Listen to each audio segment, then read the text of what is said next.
very pleased and indeed proud for you to come and view and experience the event, which has now become Sri Lanka's leading international contemporary art manifestation, which will take place over a period of 10 days here in Colombo. On behalf of the CAB team, we are delighted how much attention and interest CAB has already generated for this edition. CAB is a not-for-profit organisation supporting contemporary art in Sri Lanka, and we are extremely grateful for the tremendous support we have been given by our many sponsors, without whom this event would not be possible. I won't read out all the names of all the sponsors because we have over 50, but they're all listed here and we are grateful to each and every one. As with the previous two Colombo Art Biennales, and indeed with most Biennales, we have selected a theme for this Biennale, which is making history. The artistic participation for CAB 14 has been an open application to artists, and the selection process was made according to which artists' proposals were able to address the theme in a relevant and expansive manner. The theme, Making History, was selected as a provocation exploring the artistic adventure of making history. It inquires into the contemporary aesthetic experience from historical, present, and future points of view to reveal a possible reality of making history as an art historical trajectory. This edition of the Colombo Art Biennale has 60 participating artists from 15 different countries, of which 30 artists are international. And those artists are coming from Britain, Scotland, Germany, Austria, France, Sweden, Italy, India, Bangladesh, Nepal, Qatar, China, Iran, and the US.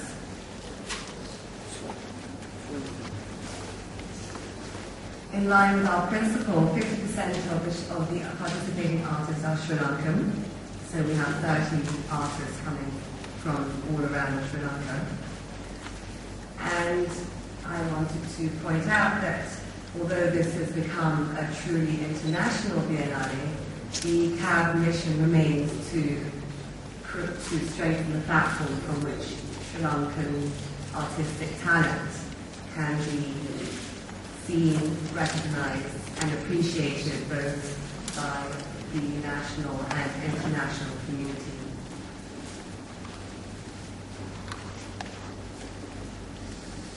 Across the 7 different venues around Colombo, you'll be able to enjoy a wide range of contemporary art in various mediums, including painting, sculpture, installation, new media, and sound art.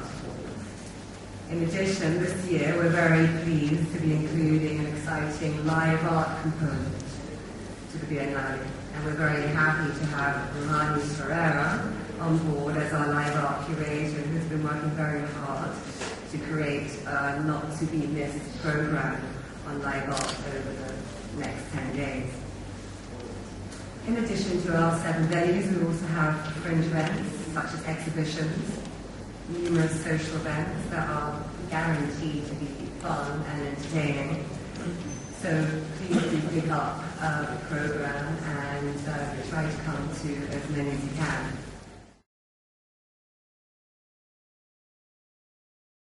Enormous pleasure to be here. This is the 3rd edition of the Biennale. I was fortunate enough to be here on the 1st edition as a guest curator and performer. And at that point, I've been travelling to Sri Lanka for many years, for 15 years, and engaging with the artistic community. I've always been enormously impressed by the community and the artists that I've worked with and met. And some time ago established an international residency scheme whereby artists come from outside of Sri Lanka to live and work here, and we invite Sri Lankan artists to work abroad. And I think one of the most important features of CAP, and the reason why I've been involved from the beginning, is that it's promotion of Sri Lankan art and Sri Lankan artists and Sri Lankan culture. Artists have a very special place in the culture of the country. They represent it through the work they make. They represent it in terms of their dialogue, their discourse, what they have to say, how they see the world and how they interpret the world. And I come from a country, Scotland, and a city, Glasgow, which over the last 2 or 3 decades has put an enormous amount of focus on the work of its artists and a pride in its culture.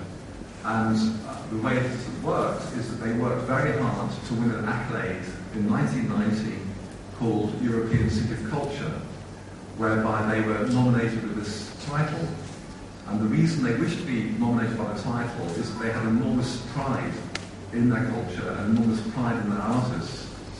And it became a benchmark, it became a way of other cities across Europe understanding how the work of artists and the cultural community can have an enormous impact on the self-worth, the self-esteem of a city and a country, and also a very powerful way of communicating the culture of that country, and both nationally and internationally. So for me, part of the importance of CAP is the way that it acts as a platform that draws together the artists of this country and puts them in an international context where their work is seen alongside that of other artists coming from all the countries that Anoushka referred to. And on the other side, it's a privilege for artists to come to this country and to live and work here. And the scheme that I'm involved with brings in artists from across Europe, and they live and work here for 6 weeks or longer, and they make work that is influenced by their interaction with the people of this country and the interaction with a wonderful environment. And in doing so, they also understand more about themselves. I never felt that I understood what it meant to be European until I left Europe. And it's a very, very interesting and important experience for an artist to come from one culture into another to discover what their own identity is.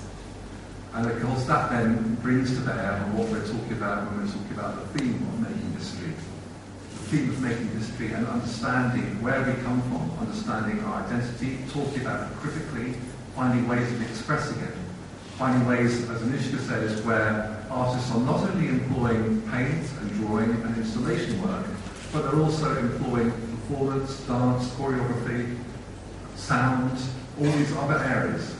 And what is very exciting about this edition of the Biennale is not only do we have artists from 16 countries, but we also have artists working across every area of every possible medium, using every possible way of expressing their art. So it's a very exciting Biennale. It is also a Biennale when the work is going outside the galleries. There's an enormous amount of work being created in the galleries, but also it is going out to where the people are.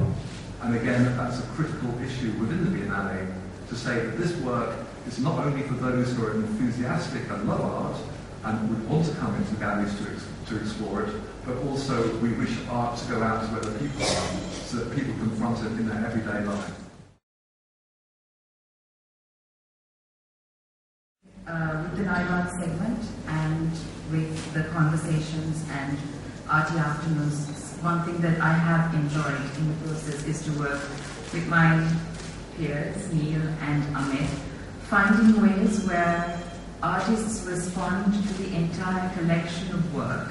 And starting from tomorrow, when the first live art piece is open to the public, called Othered Histories, responding directly to the TV Santosh sculpture, which is at the Park Street East Warehouse, Effigies to Turbulent Yesterdays. It will be an interesting beginning to discuss how performers respond to artwork.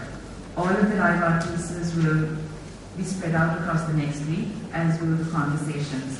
And it will be important that you are a part of it, because I think one thing we believe very strongly is that the meaning-making process in art is a shared one, and it involves the people who are making the art, but it is also involving the people in the art. So it would be nice to see you all there.